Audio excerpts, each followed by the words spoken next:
Hello বন্ধুরা, যারা baking কাজে একেবারে নতুন আপুরা আছেন, আজকের ভিডিওটা তাদের জন্য। এই যে আমি এখানে একটি পাইপিং ব্যাগের মধ্যে ছোট করে টিপ কেটে নিয়ে আমি এইটা দিয়ে আমি কেকের উপরে লাগিয়ে নিচ্ছি। হ্যাঁ, আমি কেকের ফ্রস্টিং করছি, ফাইনাল কোটিং করছি ক্রিমটাকে।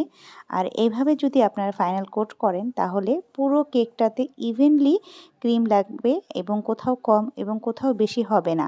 আর খুবই খুবই খুবই অল্প সময়ের মধ্যে কেকটাকে ফ্রস্টিং করতে পারবেন। খুবই ইজি একটা প্রসেস, দেখে অনেকের ভয় পেতে পারেন যারা একেবারে নতুন আছেন, কিন্তু দেখুন ভিডিওতে দেখলে বুঝতেই পারবেন আমি কতটা সহজে কেকটাকে সুন্দর করে ফ্রস্টিং করে নিলাম। আর এটা আমি মনে করি নতুনদের জন্য খুবই গুরুত্বপূর্ণ একটি টিপস।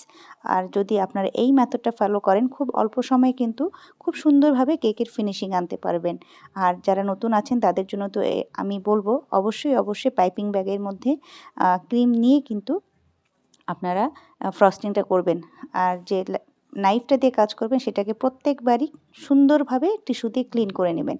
এতে করে খুব দ্রুততার সাথে ফিনিশিং আনতে পারবেন। ধন্যবাদ সবাইকে।